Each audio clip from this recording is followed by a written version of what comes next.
Hey cool fun fam, this is Mike, welcome back to another exciting news video. And you know how I always was saying that I should get into Monkie Kid? Well, the only set I got is the Heavenly Realms. The biggest one yet so far, and a very good one at that, of course, excellent set. But this is the third largest set the Monkie Kid line will introduce on January 1st, 2024 for $190 with Megapolis City for the 5th anniversary of Monkie Kid. Imagine that, 5 years already with Monkie Kid. It flew by, right? Such a, in my at least collection, underrated theme.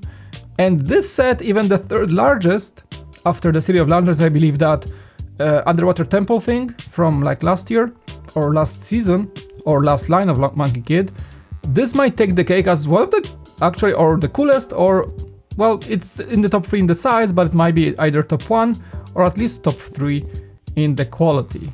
This thing has so much going on. I'm kind of criminally not into Monkie Kid lore. I should probably watch the show at this point and be more into it because the sets offer some incredible just colorfulness and quality of minifigures and quality of builds. But in this one, the minifigures for a layman like me strike and just on the next level, I believe. Every Monkie Kid set I have seen in the past had some great selection of minifigures. But this one, just like looking at this collection here, that is lineup, the colors strike me. Every single character has a different outfit. There is probably a palette of colors that surpasses most of these sets nowadays. We have some of these excellent helmets with horns on them. We have some great prints for these crazy suits. This guy with what looks like a flamethrower, I don't remember his name, but he was in the previous sets. There are some excellent elements like this guy with the giant ice cream or maybe bao buns backpack. I'm not sure what that is. Who that is, I don't know, but has an excellent graffiti jacket, I believe. There's a, oh, that cat, I remember that cat, what this guy was about. But look at this minifigure, it's just so good. And the main characters also have excellent outfits. I think that's one of the most detailed Monkie Kid outfits I have ever seen. This is she like from Ninjago or something? She's just like isn't like, I don't know, there's some like crossover I think happening I should be more familiar with. I love this kind of trucker jacket. I mean, if you're a layman and you're just getting into Monkie Kid, this might be the set to actually get into it, just because of it introduces, I think, prints and qualities on a whole new level. Another great part about this set, it's built on somewhat of a framework. It's a modular. So you literally end up with this skeleton of the Megapolis City, and you can move in and out the modules as you please. You can customize your city to your liking any way you like. And another cool thing is, thanks to Jay's Instagram here, from Jay's Briggs blog, that picture shows how you combine 3 main sets from a Monkie Kid line. So the new Megapolis City and the City of Lanterns and the Monkie Kid's hideout. So you can create basically something to the effect of Ninjago City single set, or even better than that actually, because it's more like horizontal, it has more stuff in it. Reminds me of some crazy collaboration I've seen at Brickworld Chicago called New Hashima, in of course much smaller scale, but nevertheless you can combine 3 sets into something totally grandeur. And again, sets would be the Monkie Kid's Team Hideout. That's a set from I believe last year. That's not the largest one, it's $140 still available by the way. And City of Lanterns, a little bit of an older set that wasn't as grandeur initially when it launched, but you know, if you add this to all these things and combine the Megapolis with all that and move the modules around, you can have an endless options to customize a Monkie Kid city if you please. So that it's incredible value in its own way. If you are into Monkie Kid, that will just make it a step further, take it a step further. And also people notice, and I think that's also noticed by Jay from Jay's Briggs blog, there is a classic spaceman helmet in green. Let's go. Honestly, if you look at all these modules, each one of these can serve as a standalone mini tiny set. Something that many sets have been introducing a little bit lately, that each build can be a standalone display piece, but this one, you know, each one of them looks almost like a GWP. Or like a module from a Ninjago City, if you will. And they just like, again, you can swap them in and out. You can see, you know, the jumper pieces that accommodate standard sizes of the modules. And probably also it's encouraging for the fans to explore building new modules for the city and expand it.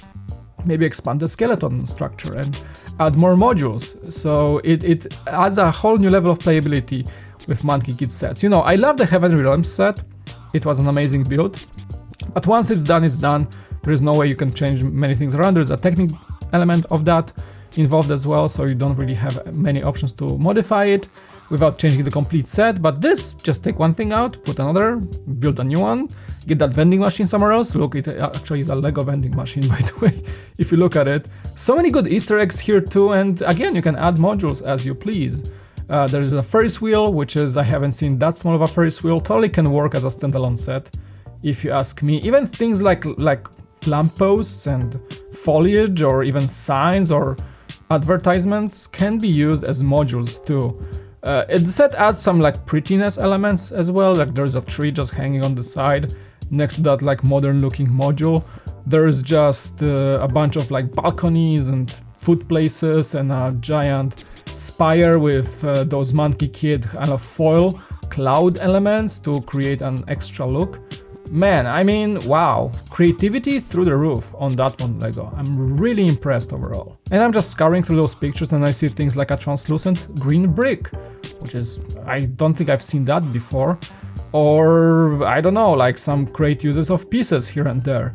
All in all, and I think every picture is kind of like a different configuration. So in the front of the box, you had the Ferris wheel at the top, and at the back of the box, you have the Ferris wheel at the bottom of the set. So it can have unlimited looks. Reminds me of a little bit of Mario, but in a better way. Well, because it has minifigures. Shots fired! But overall, I can see people, fans, AFOS, and anybody into Monkey Kid or into Lego at all having a lot of fun with this set. And that's exactly what it's supposed to be, how it's supposed to be with a good Lego set, right? Basically, Monkey Kid continues to be excellent and underrated at the same time. Again, in my collection, it's a criminally underrated theme. I should totally get, well, unlimited money to buy all the Monkey Kid sets and unlimited money to buy a big warehouse to display all this stuff, because it's impossible. But thank you, Lego, for putting quality in like your own themes. Dreams comes to mind, excellent launch, congratulations on that. They seem to sell very well, and I hope Monkey Kid sells, you know, even better. It is popular, much more popular in China and Asian countries because of the lore, but I think this theme deserves much more love from us Westerners over here. It just does, it's just so good. Sometimes I admit I do, you know, allocate my budget on things that are, well, not Monkey Kid or not proprietary themes like that, but I think this is making a big mistake, honestly. Of all the stuff they do and continue to innovate, and it's like 5 years already, again, it's the 5th anniversary of Monkey Kid, it's 5 years in, and they continue to absolutely slam dunk with these sets. And I'm happy to see that. That means Lego is creative through the roof and they're not stopping anytime soon. Thank you so much for watching. I hope you guys enjoyed this look at the Megapolis City from Monkey Kid, and that's only one set for the next 5th anniversary wave. So, you know, there's gonna be more of the 5th anniversary sets, of course, accompanying this one, and I wanna see what that's gonna be about. Alright, thanks so much for watching. It was Mike. If you enjoyed, hit the like, subscribe. I appreciate all of you. Thank you so much for supporting my content and watching and hanging out and being in the comments. I love you all. I read all the comments, so say something nice. Let's talk about this set. Thank you so much for watching, and I'll see you again very, very soon. Goodbye.